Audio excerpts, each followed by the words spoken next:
An email newsletter is a simple and effective way for radio stations to stay connected with their listeners, build community, and promote their events and promotions. If you're not taking email subscribers on your radio station website and connecting with those subscribers on a regular basis, then lean in, because today we'll cover 7 reasons why you should.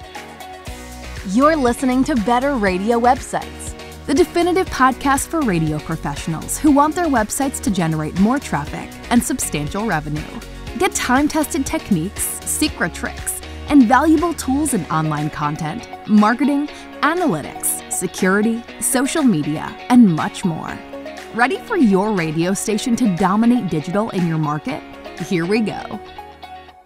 Hi, it's Jim, and welcome to Better Radio Websites, the podcast that wants to help you get more visitors and the most revenue from your radio station website. Thanks a lot for tuning in this week. And before we jump in, if you're watching this on our YouTube channel, be sure that you like and subscribe. And wherever you're listening to this podcast, be sure that you leave a comment or share it out to somebody else in your group, because more shares and more comments and more subscribers and more likes, that all helps our channel grow. Thank you so much for doing that. Well, an email newsletter. Is your radio station on board with this yet? An email newsletter can be crucial to a radio station's marketing strategy. Not only does it allow you to keep listeners informed about upcoming events, contests, news that you have on your website, but it also builds a sense of community and engagement with your audience, because you're reaching out to them. They're not having to come to you on their own free will. You're actually just showing up and saying, hey, just wanted to let you know we have this. And so that builds community over time. Take out any kind of impression in your mind that you don't want to do that because you're going to be spamming folks. Because really, if you have fans of your radio station, they want you to reach out to them. They want to get to know you better. They want to feel like they're a part of that family. It's what we've built on air over the years. And it's why radio is so special. And so if we can reach out to them, actually show up in places where they are already, then that's going to help our radio station. It's going to help build that community. 81% of small businesses out there rely on email as their primary source of customer acquisition. 80% rely on email for retaining customers once they've signed up. So apply that to your radio station. According to the Content Marketing Institute, for every dollar spent on email marketing, it typically returns 32 to 45. So don't think of email as being spammy. There are 7 reasons why your radio station should get on board with having an email newsletter and putting that subscribe form on your radio station website. Number 1 is newsletters are direct communication, as I mentioned earlier, allowing you to share important information and updates in a way that's easily accessible to them. All they have to do is pick up their phone, see the little notification, and you're saying, hey, just a reminder about your favorite radio station. So that is very convenient for them, that direct line of communication. Number 2 is newsletters build relationships. I mentioned this also. Maybe I covered everything in the intro. Newsletters help radio stations build better listener relationships by providing valuable content, creating a sense of community, and encouraging engagement.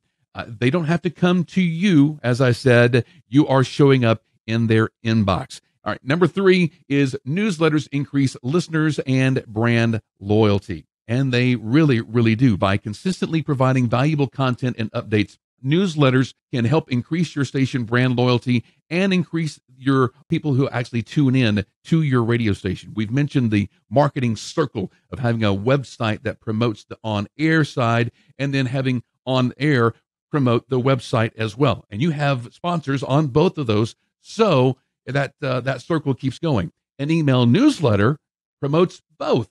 It can promote the website because all of the links there are going to go back to the website, and it gives you an opportunity to promote online listening as well, and people setting appointments to listen on air. Number 4 is newsletter services are cost effective. You talk about a very cheap way to market your radio station. Email newsletters are it. They do not require a large advertising budget to maintain. There are several options out there, as low as $9 per month in some cases, but be sure that you research the email service. Don't let cost be the only factor in determining which newsletter service that you look for. Some newsletter services allow you to have a certain amount of subscribers, and then if you have more than a certain number, they charge a little bit more, or they only allow you to send out a certain number of emails every month. The two main factors that you need to look for when searching for an email newsletter service to have your radio station newsletter through is, do they offer an easy way for subscribers to sign up? That's a big one because a lot of them don't. Some of them have a plugin that you install on your website, and then a lot of them you have to put actually some code into your HTML. And for some radio stations, that could be a bit of a stretch because then you have to maybe hire somebody who knows HTML and or something like that. All right. The other factor in determining which newsletter service to go with is, can they easily take the RSS feed from your website and place it within the newsletter content and automatically send out newsletters on a consistent basis? This is huge because if you don't have an RSS feed on your radio station website that has the latest news or events or whatever that you want to promote, that needs to be the first step. Then have a newsletter service that grabs that RSS feed and automatically sends out newsletters on a daily or weekly or monthly basis that have all of that information in there. Otherwise, you have to manually create each one of those emails that you send, and that can be a major headache. I know that Constant Contact, one of the biggest ones out there, the ones who advertise the most, don't allow RSS feeds in their newsletters. I have no idea why, but there are a lot of different options out there. We're not going to cover those options because literally there are hundreds, and so you have to kind of pick and choose which one works best for you. Again, do not let price be the determining factor in that. All right, number 5, and the reasons why you should be having a newsletter on your radio station website is that newsletters provide measurable results. You get to see how many people are actually getting the email, how many people are opening the email, and what they are clicking on inside of each email. You get to see that data in real time within the newsletter service. This provides valuable information for you because if nobody's opening the email, maybe the call to action in the title wasn't enticing enough for them to even open it. If it was, and people are opening it, but they're not clicking on anything, maybe the calls to action within your email are not set properly. So there are a lot of things that you can tweak and adjust to get more opens and more clicks within the emails.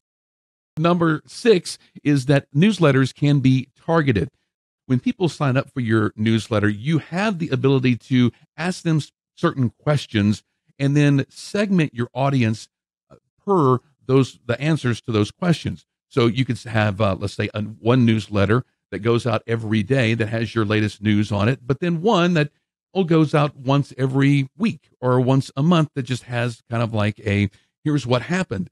Some people don't want to receive an email newsletter every single day. So that may be one of the segments and one of the questions that you ask.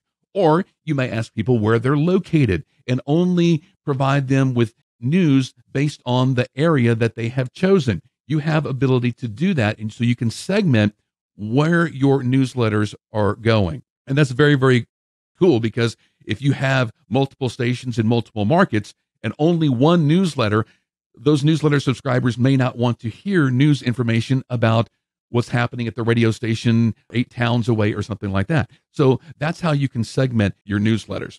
And number 7, newsletters can increase your revenue. Newsletters can contain sponsor information and banner ads. They give you more real estate for your sellers to sell. So now they have a radio station to sell, they have a website to sell, and they have a newsletter that they could sell also. And some stations, the newsletters are at a premium because of how many subscribers and how many people are opening it. They can present in front of advertisers. That's valuable information, and it can mean more revenue for your radio station this year. So wrapping up, starting a newsletter is very cost effective. Like I said, you can get on board for as little as $9 a month. But don't let that be the factor. It's an efficient way for radio stations to reach their listeners and build relationships, increase listening, and stand out in a crowded market. It's also, as I mentioned, more ways for you to generate revenue for your radio station. And we love helping radio stations move the needle with their online presence. So let us help you. Reach out to us at skyrocketradio.com. And when you're there, be sure to sign up for our newsletter that is automatically sent out every Tuesday morning with our latest news posts. We have ours on automatic as well. So check it out at skyrocketradio.com. And if we can help you with your radio station website, we'd love to do that. Have an awesome week online making your radio station website better. We'll see you next time. Thanks for listening to Better Radio Websites. Remember to subscribe, leave a rating or comment, and share this episode with your team and radio colleagues. For show notes, archived episodes, and more free resources, visit betterradiowebsites.com. Need help starting or making your radio website better? Visit skyrocketradio.com.